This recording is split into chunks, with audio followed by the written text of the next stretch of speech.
come from the UK, but this story was when I was on holiday in Cancun, Mexico.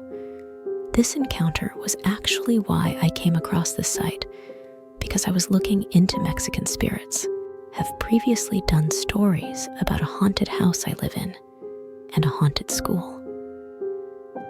I decided I was going to write about my experience in a hotel next. This wasn't as scary to me as my last two were. In the hotel, I can't remember the name, there was a toilet in this basement-like area. I only went in there a few times because it gave off some serious bad mojo. It was always cold, even though the weather was like 35 degrees Celsius with no aircon. And I always felt sick and scared when I went in there. I heard disembodied voices, doors rattling, loud bangs, and something felt off, like I wasn't safe. I started using the toilet in the restaurant, but that wasn't much better. It was actually worse. It was cleaner, but I felt like something negative was weighing down on me. It got worse when I started hearing screaming in a deserted cubicle, and then the door slammed. I ran out crying. The holiday itself was amazing, but I didn't feel safe in that hotel. I had nightmares every night, and weird stuff started happening in my room. I heard heavy breathing and knocking noises, as well as getting that paranoid feeling of being watched. It might not sound that scary, but the place had some sort of dark aura. I'm not a psychic or medium, but something wasn't right. I'm more thankful I didn't see any spirits. I was pretty shook up, and my mom started calling me Haley Joel. In normal circumstances, I would have tried to make contact or something, but I felt like it was poking a bear with a stick. I'm not aware of any deaths, but I wasn't really sure where to search for that info.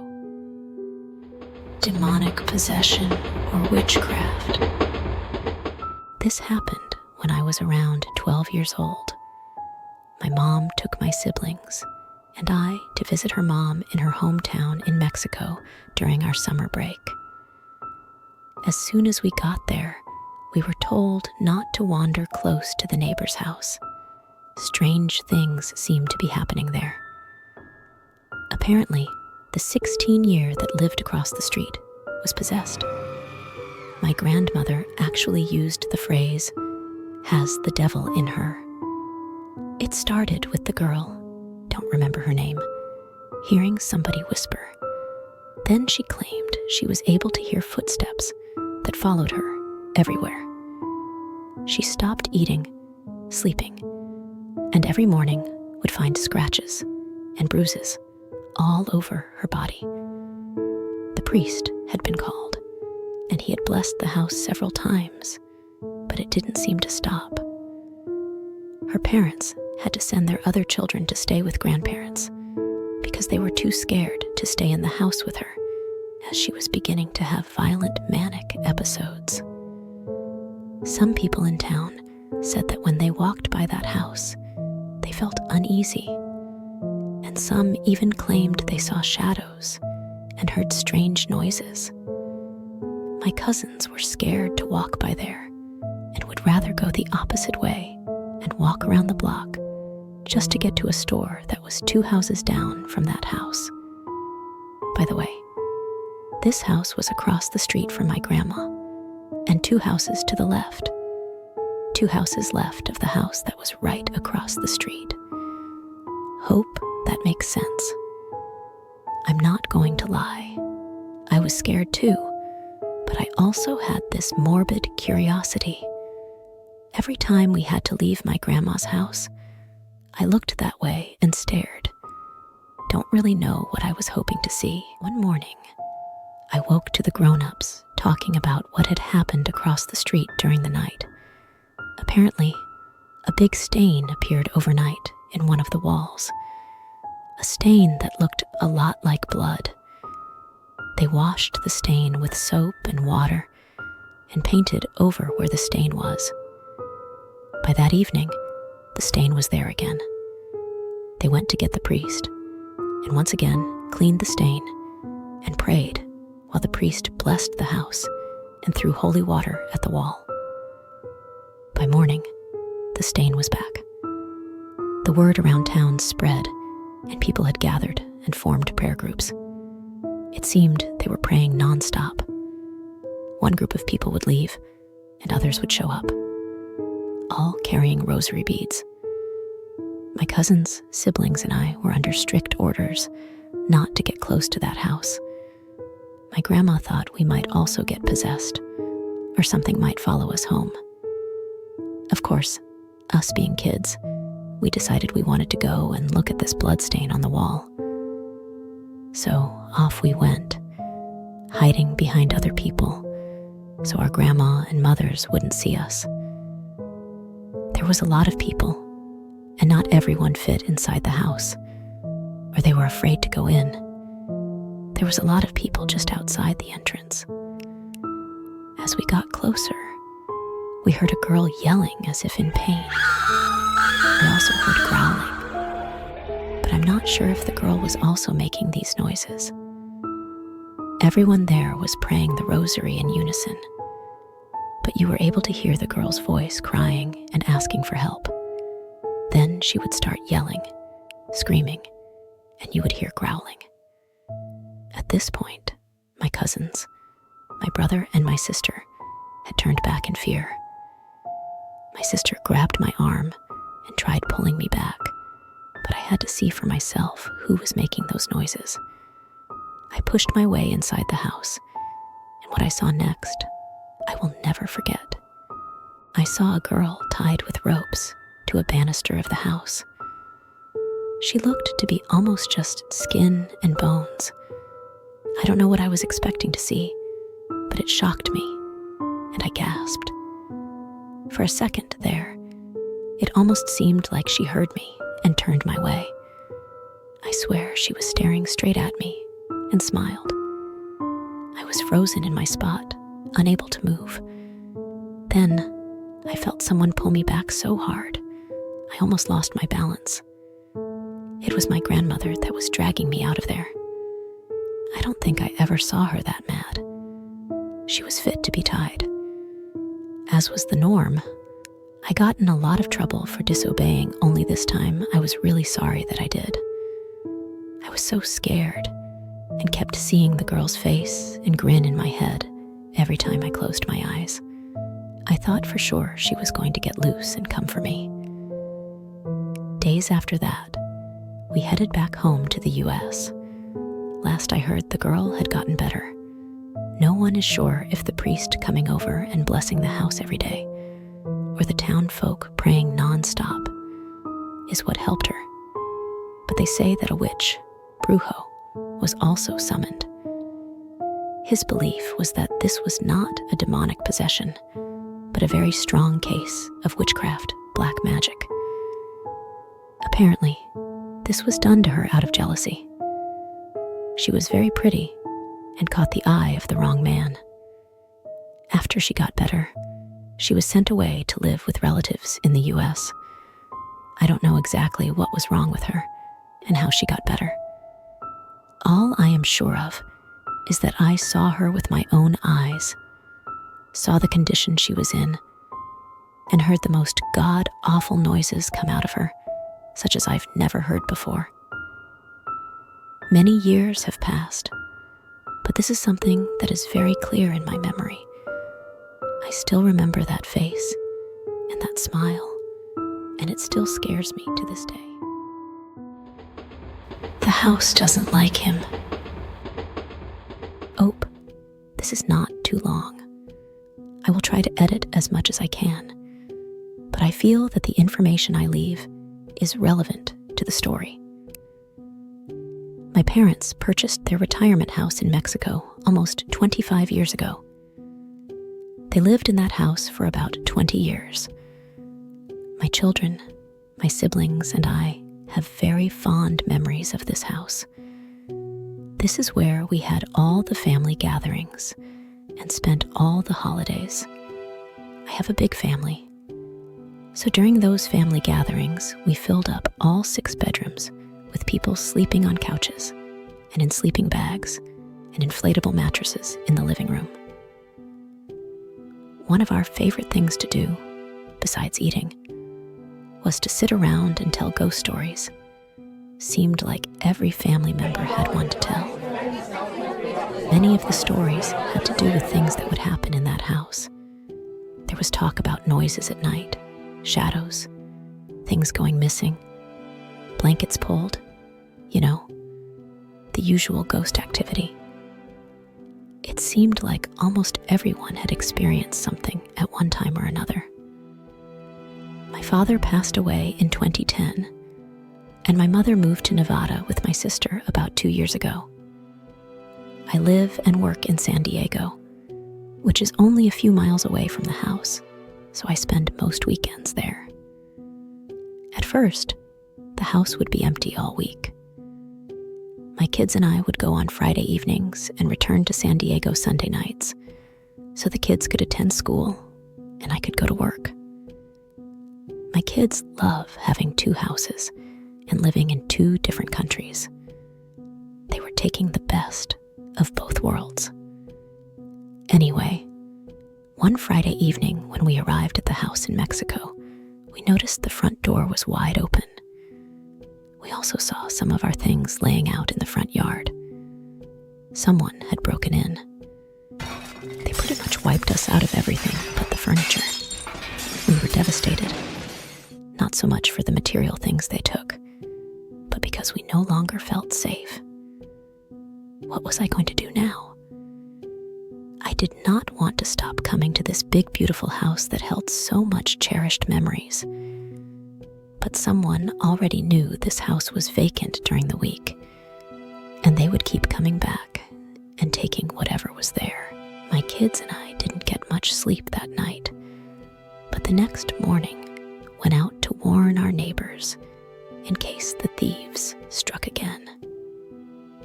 We went across the street and spoke to the housekeeper. She had lived in that house with her 2 children for the last 15 years. The owners of the house traveled a lot, so most of the time they were gone. After telling her of the break-in, she confided that the owners of the house where she lived had sold the house and had given her only 2 months to move out. I immediately saw this as a sign. This was the answer to my prayers. I made her an offer. Come stay across the street in my house.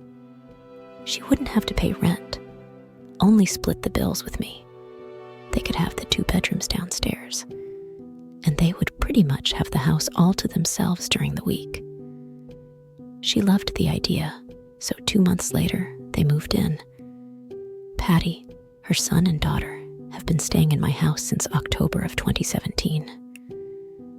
The living arrangements worked out great. We both have teenage daughters that became instant best friends. Patty's son, Adrian, is 25 years old. He is the nicest guy. He works all day yet still has time to do the much-needed handiwork around the house.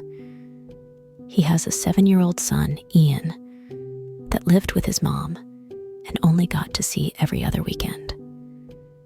Adrian and Ian's mom had an agreement that Ian would come live with Adrian when he started school. Well, Ian started school a few weeks ago and is now living in my house. For the last couple of weeks, we have all noticed some weird things going on around the house. At first, I did not want to say anything because I didn't want to scare them off. But there are things you just can't ignore or pretend didn't happen. Last Saturday, I was in the kitchen making lunch, and everyone was outside cleaning the yard and watering plants. I noticed some of the doors to the pantry and cupboards in the kitchen were open, so I would close them only to find them open seconds later. This happened several times. I kept hearing growling noises coming from a broom closet. I checked it out several times, and there was nothing there. when we were all having lunch in the dining room, 2 cups that were sitting on the breakfast bar just slid across and fell. We all witnessed this. Adrian told us that a couple of days before, he was dozing off in the living room sofa when a pillow was thrown at him. He was the only one home. I was in the restroom Saturday night when one of my decorative towels fell off the rack. This towel never gets used. It is neatly folded and hung from the middle. My son keeps insisting that we're having earthquakes because he feels his bed shake at night. Nobody else feels these earthquakes, and they are not reported on the internet. The house has this weird vibe that it didn't have before, even if we would hear and see things on occasion. Now, the house suddenly feels big, cold, dark, and not welcoming. It's hard to explain. You feel watched all the time. I'm a grown woman afraid to go to the restroom at night. These are just some of the things that are happening in my house right now. We all lived with peace and quiet for months and cannot think of any change other than Ian moving in. We are all really freaked out right now.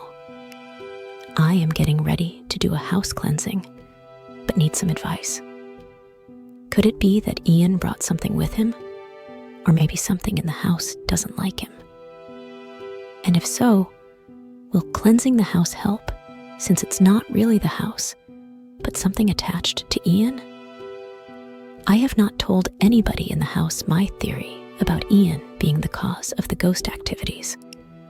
I feel bad saying it out loud. He is just a kid, and I do not want to offend. My grandma house. I had never gone to my grandmother's house until I was about 17. It was my first time in Mexico, and I was already spooked by the countless rows of crosses on my way to Culiacan, Sinaloa. My grandmother's house was originally a big 7-bedroom, 1-bathroom house. They had 8 children, but was renovated about 8 years ago into a big 4-bedroom, 2-bathroom home. Only 3 rooms were being used by my grandparents, my brother and his wife with their 2 daughters. The last remaining room used to be my uncle's, but he moved out. Ever since then, nobody stayed in that room. There were rumors of being pulled or cold spots. Well, when I arrived, I was told by my brother's wife that if I was ever alone, and if I heard my name being called from that room, to not go in. Apparently, the door would get stuck, and you had to wait for someone to help you out. It's an old house. I didn't believe her, because they tend to joke around with me. But one night, everyone was asleep and was babysitting my nieces. It was around 3 a.m., and Shrek was playing on the TV. I was still awake, waiting for my brother and his wife to get home. And then I heard my grandpa calling me. He sounded right outside my door, so I quietly said, "What?" He didn't answer, so I ignored him, thinking he had gone to bed. About 10 minutes after I heard him call my name again, but this time, it was a little bit more loud and forced. I got up and went to my grandparents' room, thinking he wanted some water. When I looked in, they were asleep. At that moment, I heard my name again, but this time, it was my brother's voice. I thought he had gotten home, and I went to the front door and looked out the window, but there was no one there. Again, I heard my name being called, but it was my mother's voice. It sounded mad, and I realized it was coming from the room. My mother was back in the USA.